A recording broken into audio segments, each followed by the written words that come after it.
Introduction, page 6 de l'interprétation, texte 2 de l'Organon d'Aristote.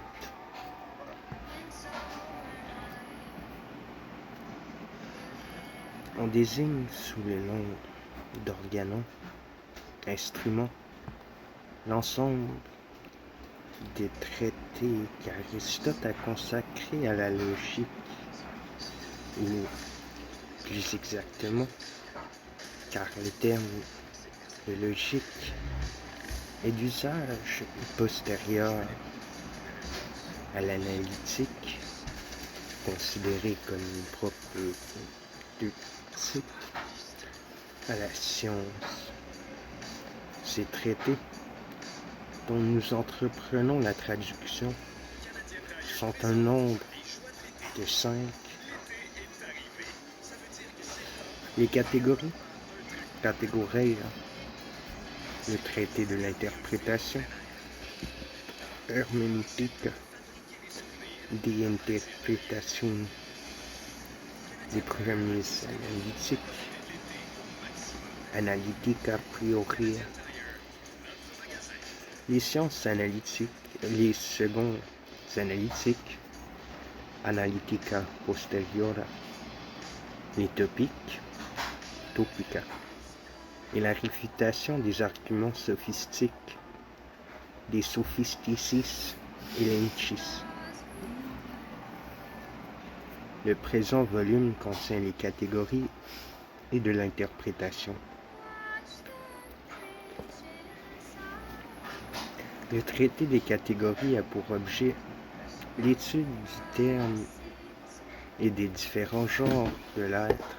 D'accord, là. C'est un ouvrage élémentaire destiné manifestement aux débutants et dont la doctrine est moins élaborée que le livre de la métaphysique, qui le complète et le rectifie sur plusieurs points. Son attribution à Aristote, dont il constitue vraisemblablement le premier ouvrage entrant dans le groupe des écrits acroamatiques, n'est pas douteuse et son authenticité n'est généralement pas discutée. Les particularités de doctrine, de style et de grammaire que certains critiques ont fait valoir à l'encontre de l'opinion presque unanime des commentateurs anciens et modernes sont loin d'être décisives, surtout si l'on tient compte de la jeunesse de l'auteur et aussi de sa négligence habituelle. Aristote renvoie d'ailleurs à plusieurs reprises dans ses œuvres, sinon au titre même, du moins au contenu du traité, le fond aussi bien que la forme porte la marque du stagiaire.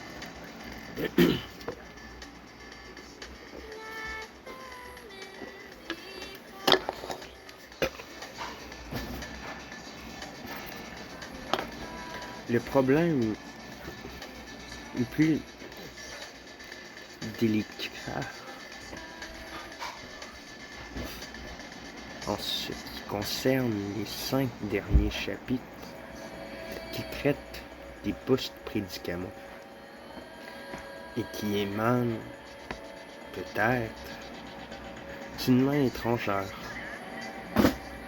Mais en admettant ce qui est loin d'être établi, qu'il ne soit pas d'Aristote lui-même, ils ont en tout cas pour auteur les premiers scolarques qui lui ont succédé à la tête du lycée, soit Théophraste, soit Eudème, et ils expriment fidèlement sa pensée. Le traité de l'interprétation fait suite aux catégories et prépare les analytiques.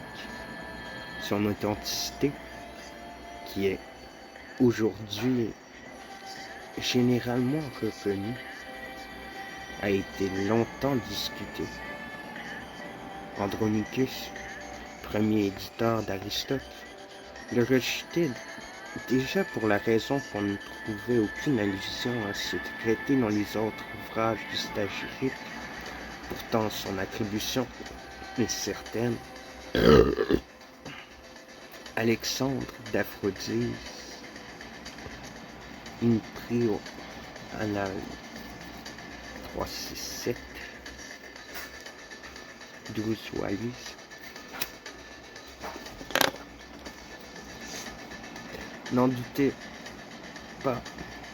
Une étude attentive de la pensée et de la langue ne peut que confirmer cette manière de voir.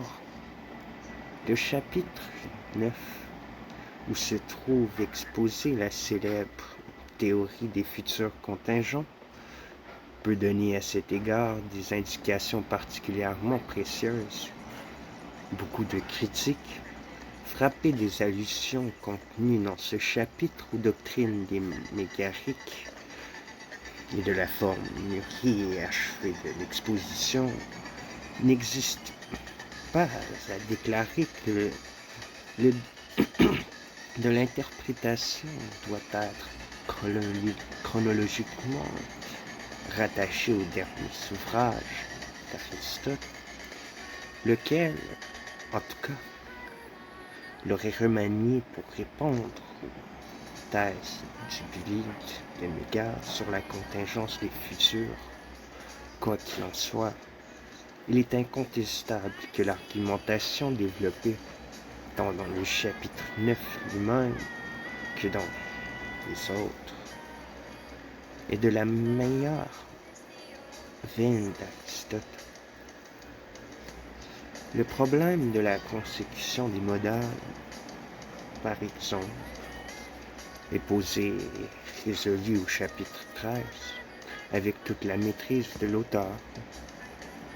D'autres considérations d'ordre externe militent encore en faveur de l'authenticité de l'ouvrage. On les trouvera résumés et défendus dans le livre de J. Chevalier, La notion du nécessaire, entre pages 269 à 274. Nous ne pouvons qu'y renvoyer le lecteur.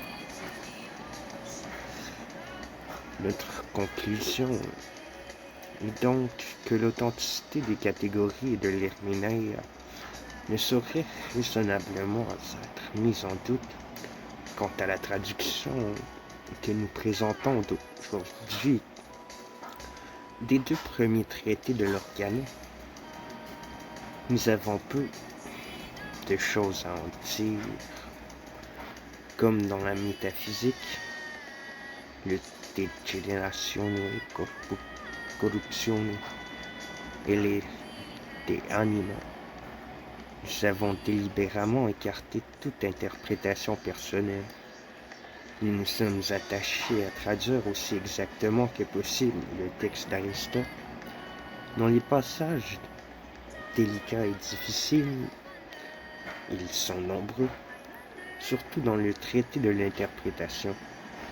Nous nous sommes continuellement reportés aux commentateurs anciens et modernes, et nous nous sommes bornés à opérer, les cas échéants, un choix entre plusieurs interprétations.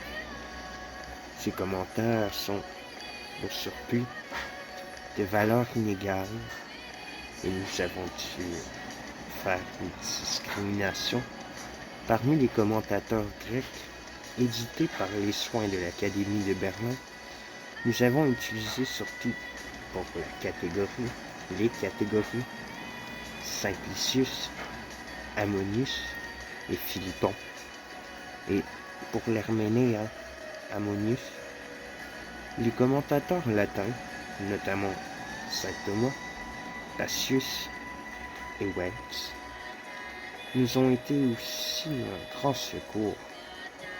Enfin, nous avons fait notre profit d'études plus générales, à la lumière desquelles nous avons éclairci nombre de difficultés.